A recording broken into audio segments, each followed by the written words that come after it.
Buat Allah membolak-balikan hati itu lebih gampang dari kita ngebolak-balikin tangan kita. Gampang banget nih.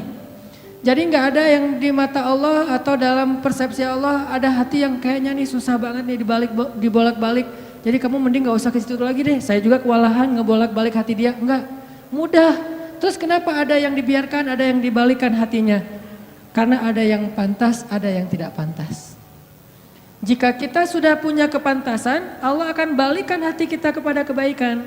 Allahumma habib ilainal iman wa zayyinhu fi qulubina wa karrih ilainal kufra wal fusuqa wal isyan waj'alna minar rasyidin. Hafal doa itu? Nanti cari di YouTube lah ya. Ya Allah, jadikan kami cinta kepada amal soleh dan jadikan rasa cinta itu indah di dalam hati kami. Jadikan kami benci kepada dosa dan jadikan kami termasuk orang-orang yang mendapat petunjuk. Allah bolak-balikan. Gitu juga dengan hati calon mertua. Gimana pun dia ngeblok, nggak boleh masuk lah, gerbangnya digembok segala macam. Cuma gerbang. Mau 1000 lapis gerbang, kalau hatinya dibalikin, hilang semuanya tuh. Gampang banget kan? Buktinya malam ini nih. Allah membolak-balikan hati kita yang tadinya punya macam-macam rencana pada malam minggu, akhirnya Allah balikan hatinya, udah ke Masjid Agung aja deh. Bukan karena saya, bukan karena pemuda hijrah, bukan karena teman-teman panitia, tapi karena Allah mengikat hati kita, mengarahkan hati kita untuk bisa datang ke masjid. Sehingga ribuan anak muda tiba-tiba memakmurkan dan meramaikan majelis ilmu. Kalau di ribuan orang aja bisa Allah bolak-balikan hatinya, apalagi cuma satu orang. Ya, ada berapa ribu sekarang? 15.000? Lebih nih Masjid Agung ini daya tampungnya berapa? 10.000 ya? Sampai keluar. Berarti sekitar 20.000. Ini benar-benar sesuai dengan yang dulu banget saya harapin 2 tahun yang lalu bisa ngalahin Tomorrowland. Minimal DWP lah ya. Bisa ngalahin DWP atau kalau bisa Tomorrowland. Saya pernah kemarin tuh acara taklim di Pekanbaru, An-Nur, yang datang sekitar 25.000 anak muda di depan masjid penuh. Malam yang sama ada acara juga di mall, tapi acaranya sepi, yang taklimnya rame. Masya Allah, habis itu baru ke mall. Tetap aja sama-sama rame. Intinya teman-teman mudah buat Allah, sama kayak Allah membolak-balikan hati Nabi Muhammad, mertuanya Ali bin Abi Thalib. Padahal udah yang datang itu kurang keren apa coba? Abu Bakar. Secara fisik terkenal Abu Bakar itu orangnya putih, nggak terlalu gemuk, jadi badannya tuh bagus. Terus orangnya dermawan, akhlaknya paling mulia dan nggak pernah syirik sejak zaman jahiliyah. Di antara sahabat Nabi yang gak pernah melakukan dosa syirik sejak zaman jahiliyah, Ali dan Abu Bakar. Malah Abu Bakar tuh waktu kecil pernah diajak sama ayahnya untuk nyembah patung. Begitu ayahnya selesai ibadah nyembah patung pergi, itu patung diludahin sama Abu Bakar. Dilemparin kotoran sama Abu Bakar. Apa sih lo patung doang masa disembahin? Kalau lo bisa balas gua, coba lo balas, dilemparin. Ternyata gak balas. Dari kecil juga Abu Bakar itu udah gak pernah syirik. Orang yang sangat terjaga, hanif. Dan julukannya juga sama dengan julukan Nabi Ibrahim, Siddiq. Wadhkur fil kitab Ibrahim innahu kana siddiqan nabiyya. Ibrahim Siddiq, Abu Bakar Siddiq, sama nih. Bahkan Nabi sering membandingkan Abu Bakar sama Ibrahim. Engkau wahai Abu Bakar seperti Ibrahim. Engkau wahai Umar seperti Musa. Ya iyalah Umar ya. Musa kan gak sengaja Noel orang langsung meninggal kan ya. Ngelihat Bani Israel agak ramai gitu lagi mau gelut sama orang Kipti. Karena Musa kasihan kepada Bani Israel yang lemah, akhirnya dia cuma ditakol dikit lah si orang Kipti ini teh. Cuma apaan sih lo? Meninggal. Belum diginiin, baru gini doang coba. Jadi kalau dulu ada ultimate fight, kayaknya Musa tuh juara bertahan tuh. Nah kalau di zaman Nabi orang kayak Musa, Umar, Jawara Quraisy. Kalau ada yang macam-macam sama Umar, lo berani sama gue. Nih lo lihat nih. Nggak ada yang berani sama Umar. Kalau lo pengen istri lo jadi janda, anak lo jadi yatim, lo tunggu gue di belakang gedung itu. Gedung, bukit. Nggak ada gedung dulu teh. Nggak ada yang berani nungguin Umar. Lancar aja tuh hijrahnya. Artinya Abu Bakar tuh sering dibandingkan kayak Ibrahim. Terus dengan Nabi akrab banget tuh Abu Bakar. Jadi kayak soulmate-an berdua tuh. Belum dapat risalah Islam juga, Nabi itu kalau jalan sama Abu Bakar jalan yuk kemana, ngopi kalau bahasa kita teh, ngopi sama Abu Bakar berdua. Dari zaman sebelum Islam juga Nabi itu dalam tanda petik udah sering ngopinya sama Abu Bakar. Coba enak gak nolak teman ngopi kita? Agak susah kan, dia ngajak kemana, gak enak kan nolaknya, ya udah gue datang gitu. Ali ngerasa, wah nih yang datang nih saingan berat nih. Pernah bersaing dengan orang kayak gini? Pernah, cuman sering kalah. Gak ada saingan juga masih ditolak ya, apalagi ada saingan. Nah itu mah saya banget, bukan teman-teman. Udah biasa ditolak, pada akhirnya diterima juga. Karena saya gak mau menyerah. Datang Abu Bakar, mau ngelamar Fatimah. Ali pas tahu berita itu, ya udahlah berarti pupus harapan. Hashtagnya berhenti aja. Udah gak bisa ngapa-ngapain. Tidak lama kemudian setelah Abu Bakar lama di rumah Nabi terus pulang, Ali merhatiin wajah Abu Bakar nih, wajah diterima atau wajah ditolak nih. Ternyata dapat kabar Abu Bakar ditolak sama Nabi. Yes, kata Ali. Abu Bakar ditolak sama Nabi. Cuman sisi lain, Ali makin gak pede. Kalau Abu Bakar aja ditolak, siapa saya? Bahkan lebih ditolak lagi. Jangan-jangan belum sampai di pintu juga, udah Ali pulang aja deh. Abu Bakar aja ditolak. Yang kurang apa coba? Akhlak luar biasa, agama terbaik, bahkan umat Islam paling baik imannya tuh dan amal solehnya Abu Bakar. Gak ada tandingan lah.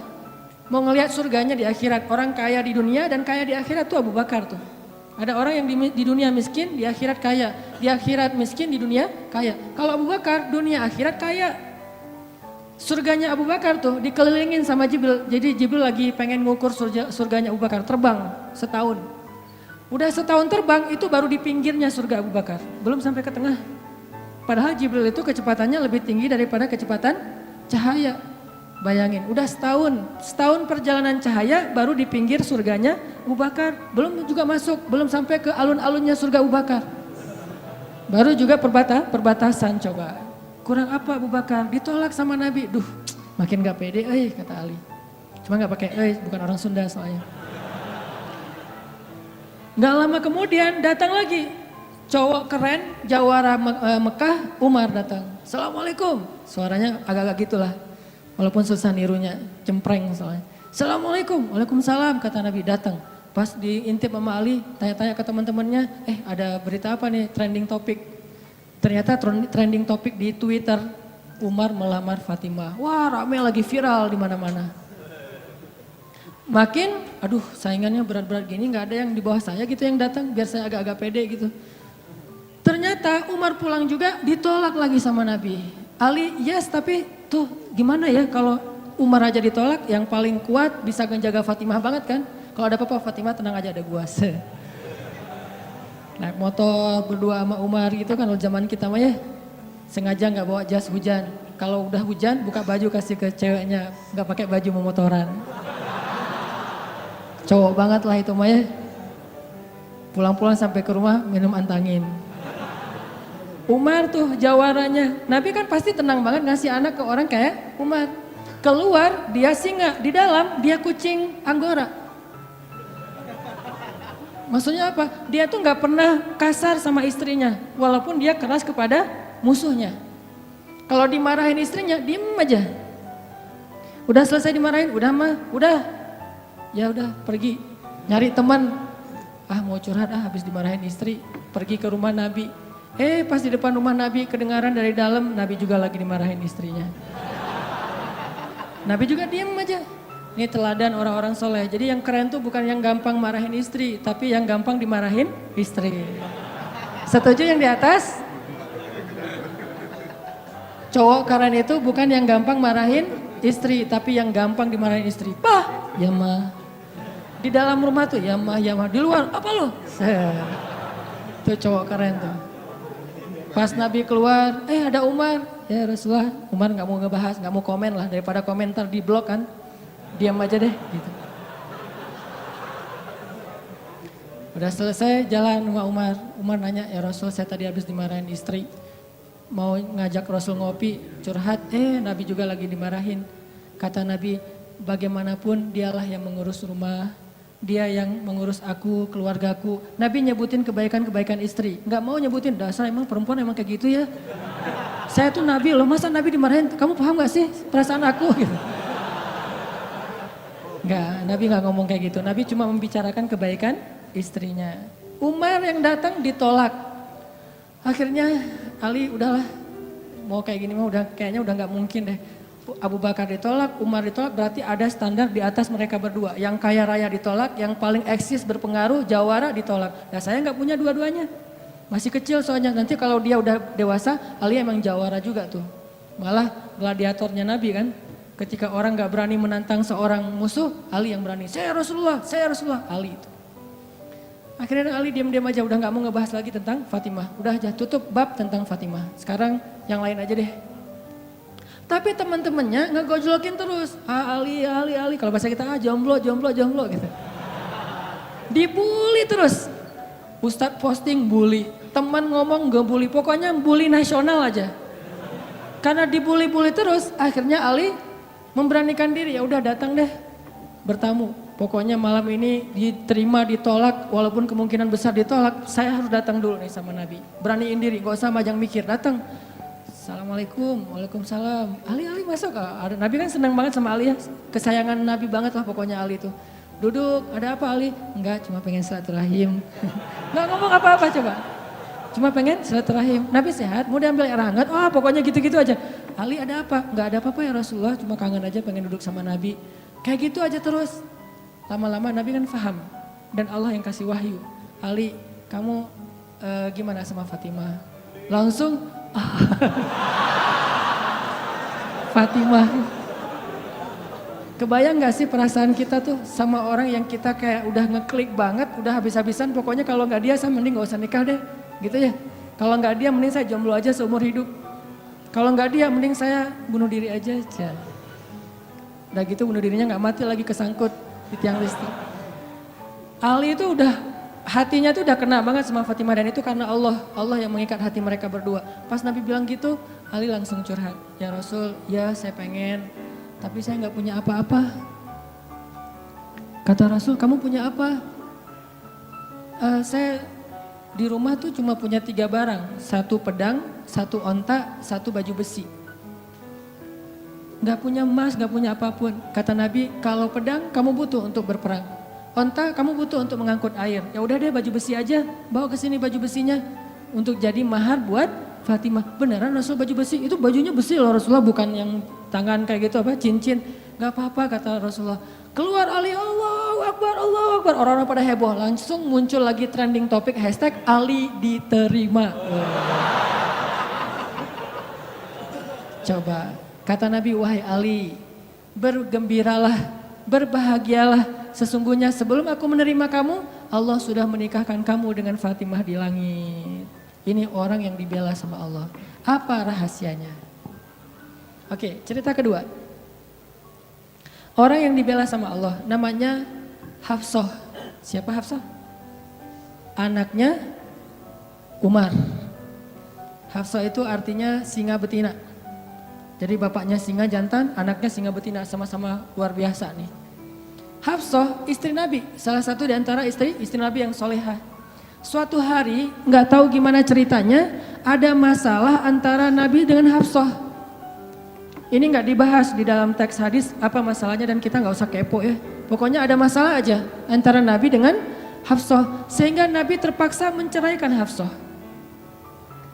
Diceraikan Hafsah secara baik-baik, lalu Hafsah disuruh diantar kembali ke rumah orang tuanya kepada Umar bin Khattab. Baru aja Nabi pulang, Allah mengutus Jibril. Jibril datangin Muhammad. Jibril turun mengatakan, ya Rasulullah, wahai Nabi Muhammad, rujuklah Hafsah. Sesungguhnya Hafsah adalah istrimu di dunia, dan istrimu di surga. Coba bayangin. Nabi nih yang menceraikan Hafsah, tapi Allah dan Jibril ngebelain Hafsah. Berarti Allah ngebelain banget nih cewek. Cewek gimana sih kok dibelain banget sama Allah, begitu suaminya emosi, tiba-tiba nggak sengaja ngomongin, ya udah kita jalan sendiri-sendiri aja. Allah yang ngasih pertolongan, Allah yang ngebelain si cewek ini. Sehingga Allah mengutus Jibril, langsung turun Jibril buru-buru kepada Nabi Muhammad sebelum masa iddah Hafsah selesai.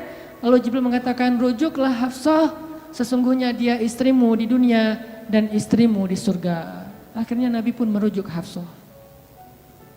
Apakah Hafsah marah-marah kepada Nabi Muhammad? Enggak. Apakah Hafsah mengutus Umar? Kan ayah tuh jawara, udah datengin dong Rasulullah tuh, ngecarain saya enak aja. Enggak mengandalkan makhluk sama sekali. Hafsah cuma gini, ya Allah, saya yang salah bukan Rasulullah.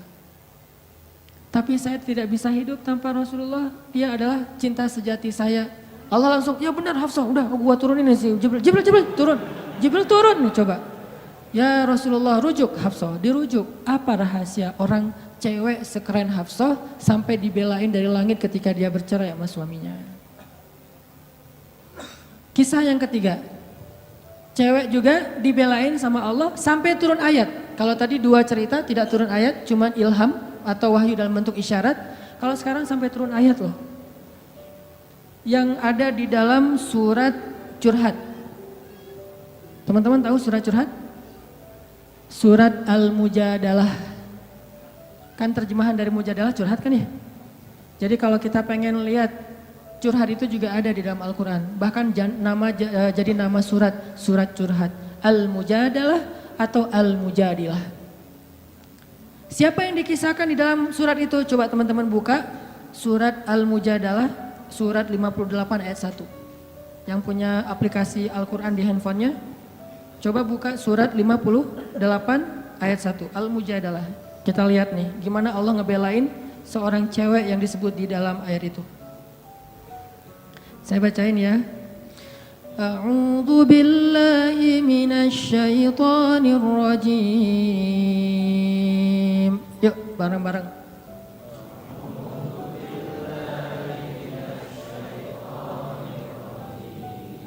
Bismillahirrahmanirrahim.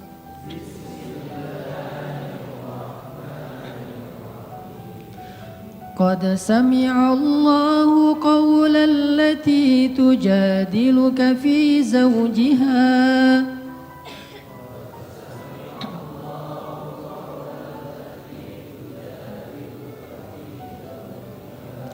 wa tashtaki ila Allah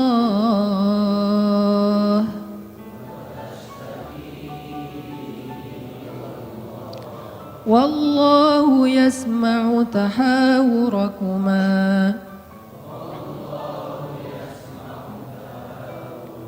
inna Allah sami'un basir.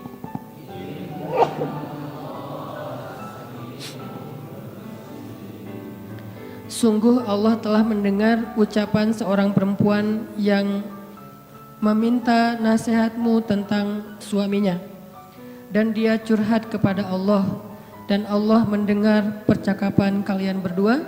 Sesungguhnya Allah maha mendengar, lagi maha melihat. Siapa cewek ini? Namanya Khawlah bintu Tha'labah. Namanya Khawlah, catat tuh. Biar kita kalau ngegosip, gosipnya tentang sahabat. Siapa istri Nabi ini gosip ya? Tapi gosip yang benar. Siapa istri Nabi yang pintar masak?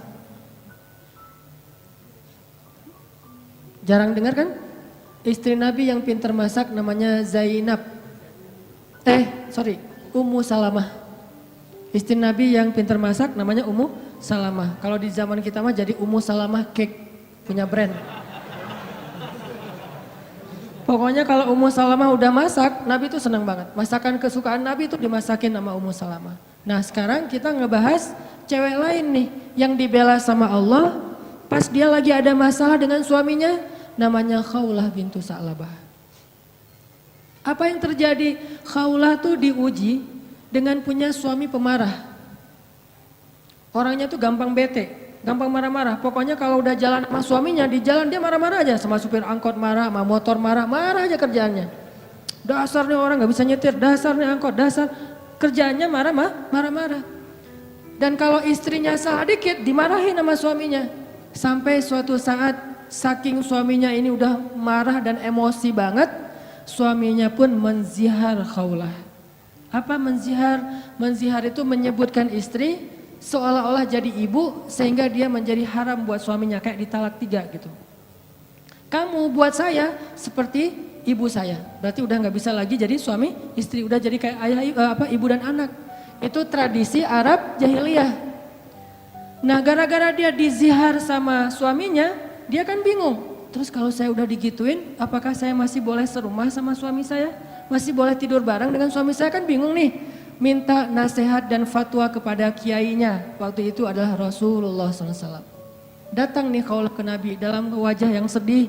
Baru dizihar, ditalak 3 sama suaminya, dia datang, ya Rasulullah. Apa hukum seorang suami yang mengatakan kepada istrinya, engkau bagiku seperti punggung ibuku. Artinya udah gak halal lagi. Nabi mengatakan kalau gitu engkau wahai Khawlah sudah cerai dengan suamimu. Udah gak bisa lagi bareng. Bersabar wahai Khawlah. Akhirnya Khawlah pun pulang dalam keadaan sedih. Dia curhat kepada Allah, ya Allah. Memang suami saya itu banyak salahnya. Memang suami saya itu pemarah. Tetapi dialah cinta pertama saya. Coba, ketulusan cinta cewek. Dialah cinta pertama saya. Dan dia gimana bisa hidup, siapa yang akan ngerawat dia kalau dia menceraikan saya? Selama ini yang ngerawat dia cuma saya. Ya Allah bagaimana ini? Watashtaki ilallah. Minta nasihat kepada manusia tapi curhat kepada Allah. Itu ayatnya tuh. Tujadi luka watashtaki ilallah. Dia minta fatwanya kepada kamu Muhammad tapi curhatnya kepada Allah. Jangan terlalu sering curhat kepada manusia. Bahaya. Apalagi dua-duanya masih jomblo. Kita curhat ke teman kita, gue lagi kecengin cewek nih. Kayaknya soleha banget, hafal juz 30. Oh gitu? Ya. Anak mana? Ya sekampus sama kita, namanya si Fulan dan seterusnya disebutin, identitasnya, CV-nya udah lengkap. Ternyata dia duluan yang maju. Ditikung di tengah jalan, kan itu berat banget ya. Gara-gara apa? Kok dia tahu tentang cewek itu? Gara-gara curhat kita. Allah tidak pernah menikung hambanya. Hamba sesama hamba saling menikung. Muncullah adegan nanti datang di acara wedding mantan. Udah gitu nyanyi kayak gitu yang baper-baperan gitu ya. Nangis berjamaah. Ini karena sering curhat kepada manusia. Manusia juga kadang-kadang nyebelin. Kita curhatnya sedikit baru opening, dia udah balas curhat lebih banyak lagi. Gua habis diputusin, caranya nggak enak lagi tuh. Gimana nggak enak? Dia cuma ngomong gini, kita jadi adik kakak aja ya. Kan berat banget buat gua. Oh gitu, lu masih mending, gua lebih parah dari itu. Cerita dia tuh, akhirnya dia yang curhat sama kita. Itu ke manusia. Kalau ke Allah nggak gitu. Allah Maha Sami'un, Maha mendengar. Arti Sami'un itu nggak pernah lelah mendengar. Itu arti Sami, nggak pernah lelah mendengar. Kita curhat semalam suntuk juga, Allah tetap sayang sama kita. Udah ya, kelamaan curhat kamu, yang lain hamba-hambaku masih banyak tuh. Nggak ada kayak gitu. Makin kita lama curhat sama Allah, makin Allah sayang sama kita. Makin kita lama curhat kepada manusia, makin dia sebel sama kita. Bayangin kita telepon teman kita, baru juga 10 menit, maaf ya udah lowbat, maaf ya gue harus ngangkat jemuran, maaf ya dan seterusnya. Manusia, tapi Allah Sami'un, Maha mendengar. Arti Maha mendengar ini, Allah tuh gak pernah bosan ngedengerin curhat hambanya. Jadi bukan hanya dia ambil dari angle Allah Maha mendengar segala ucapan kita, bukan cuma itu angle-nya. Ambil angle-angle yang motivasi. Ternyata Allah itu gak pernah bosan, gak pernah capek ngedengerin curhat kita. Jadi kalau kita pengen curhat yang panjang, yang gak akan pernah dicuekin. Kadang-kadang kita curhat lewat telepon ke teman kita, di loudspeaker dia ngapain gitu ya. Kok gak ada suara dia, kok diam-diam aja. Kamu dengar kan? Dari jauh dia langsung lari, iya dengar, terus pergi lagi. Kita ngomong sendiri, teleponnya ditaruh di atas bantal, dia pergi. Itu manusia, Allah enggak. Wa idza sa'alaka ibadi anni fa inni qarib. Kalau kita tanya ke Allah pengen curhat, Allah bukan menjauh. Apa-apa, sini, dekat. Allah malah mendekat kepada kita. Apa? Wahai hambaku ada apa? Kalau teman kita menjauh, kalau Allah mendekat coba. Sami'un qaribun. Orangnya tuh qarib, kalau bahasa kita karib, akrab orangnya. Bukan orangnya, zatnya. Allah itu zatnya akrab, asik gitu. Nggak bakalan nyebelin. Allah gitu banget sih, saya udah capek-capek curhat semalaman ternyata nggak didengar, nggak. Sami'un.